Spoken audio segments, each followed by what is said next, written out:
Se você chegou aqui, é porque você já viu a primeira e segunda estrofe.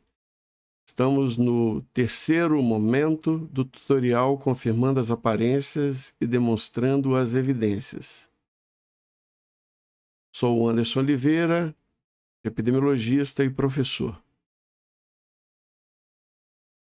Como eu acabei de mostrar na segunda estrofe, no vídeo anterior, eu precisei utilizar apenas 3 programas. Então, vamos realizar aqui um exercício para entender como que funciona esse processo.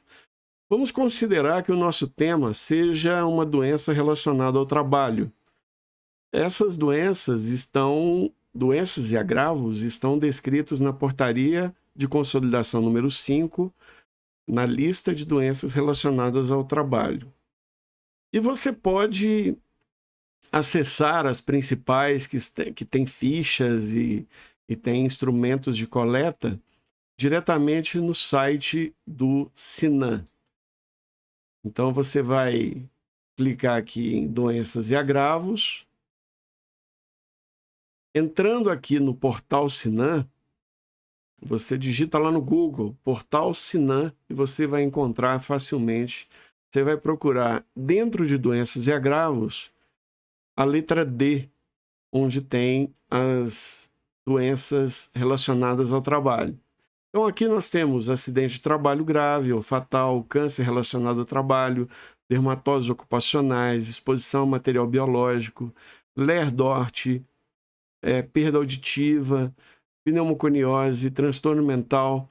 E todas essas doenças, elas, juntamente com a ficha, o dicionário de dados da notificação individual, que você vai clicar ali na letra N, você vai encontrar a ficha com o detalhamento da definição de caso. Então, por exemplo, nós vamos trabalhar com esse acidente de trabalho grave ou fatal. Então, todo caso de acidente de trabalho por causa não natural, compreendida por acidentes e violências, então vai do capítulo 20 da CID-10, o V01 a Y98, que ocorrem no ambiente de trabalho, durante o exercício profissional, sob orientação a serviço do empregador, representando os interesses do mesmo, do empregador, ou no percurso entre a residência e o trabalho. Então, isso é considerado um acidente de trabalho, e nesse caso não é qualquer acidente de trabalho, é aquele que provoca lesão corporal ou perturbação funcional, podendo causar a perda ou redução temporária ou permanente da capacidade para o trabalho e até a morte. Todas as demais doenças e agravos têm uma definição de caso que está na ficha. Então, aqui é de câncer relacionado ao trabalho, nós temos a definição de dermatose ocupacional, temos a disposição a material biológico, temos a de Ler-Dort, temos a PAIR, que é a perda auditiva induzida por ruído, temos as doenças pulmonares, as pneumoconioses, e temos os transtornos mentais, que aí incluem, por exemplo, a síndrome de burnout, né, que foi muito destacada, principalmente agora durante a pandemia. Então, o que nós vamos fazer? Clicando lá na opção de acidentes de trabalho, que é a primeira opção da DRT, você vai clicar em ficha de notificação / investigação. Você vai observar que aqui no topo da ficha, todas as fichas do Sinan são assim. No topo você encontra a definição de caso. Ela tem um número aqui que geralmente o sistema vai colocar automaticamente, mas a depender do local você tem como fazer a numeração. Aqui no caso do acidente de trabalho, eu vejo que o código é o Y96. Então, o Y96 ele funciona como se fosse um número, uma chave primária para eu poder conectar essa base com outras bases. Por exemplo, eu posso buscar as doenças relacionadas ao trabalho, o Y96, dentro das solicitações de internação hospitalar, das autorizações de internação hospitalar, que são as AIHs, do Sistema de Informação de Autorização de Informação, autorização de internação hospitalar. Aqui a gente tem a data da notificação, então quando que o sistema de vigilância, quando que o Estado passa a perceber, a considerar aquele caso dentro do sistema, né?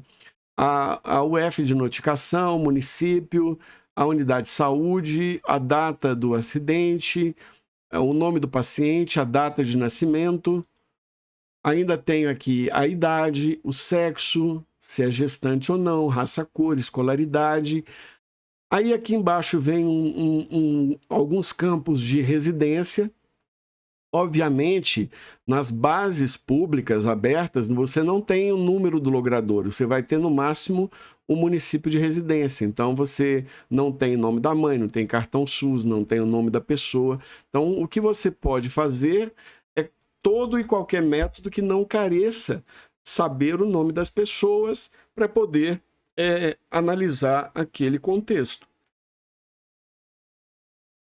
A partir da questão número 31, aqui eu tenho a ocupação, eu tenho a situação no mercado de trabalho, então aqui eu consigo comparar, por exemplo, aposentados com ativos, eu posso comparar autônomo com empregado registrado, será que os acidentes são mais graves em um grupo ou em outro? Então eu tenho que ficar pensando em possibilidades para exercitar a aplicação do método epidemiológico. Eu posso também saber o tempo que ele trabalha naquela ocupação, aonde que aconteceu o acidente, se foi no domicílio, na instalação do contratante, ou seja, na empresa. Aqui eu tenho os dados da empresa, né? Alguns dados eu vou ter a CNAE, vou ter o município, a UF.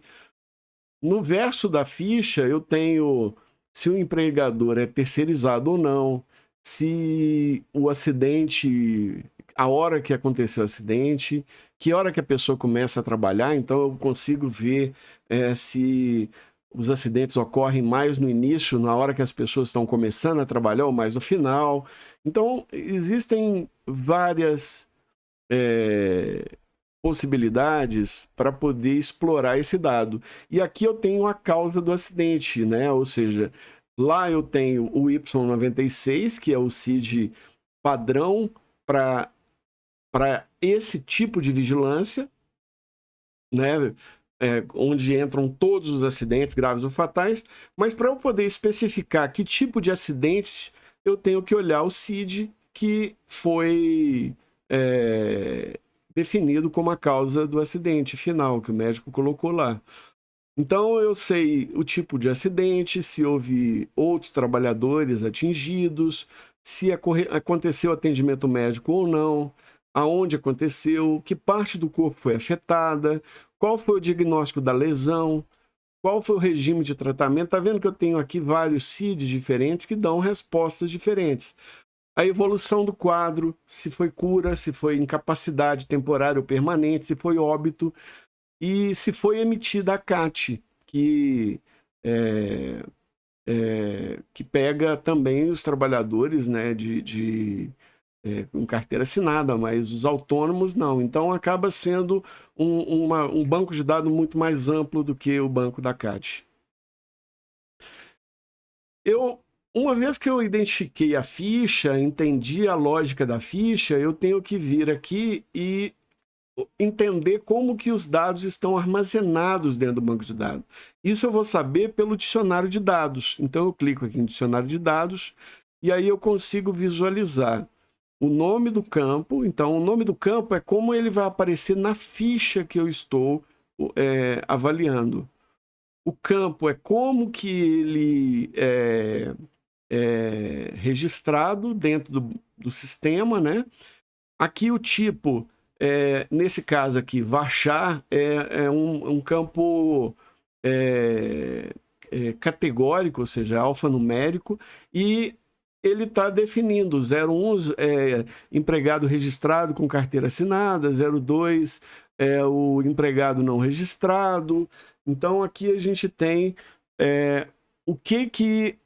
como que eu vou visualizar. Então lá, quando eu baixar a base de dados, o que eu vou enxergar é 01, 02, 03, 04, 05. Eu não vou enxergar empregado registrado. Então eu tenho que ter o dicionário de dados para poder decodificar essa informação. Aí eu tenho a descrição daquele campo, se ele é essencial ou se ele é obrigatório.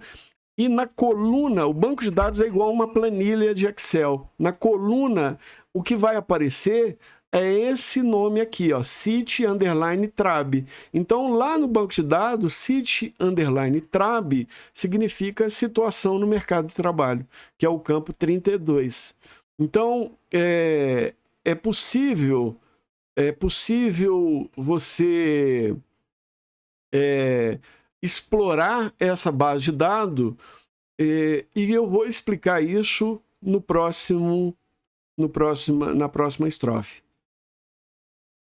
Muito obrigado, nos encontramos no próximo vídeo.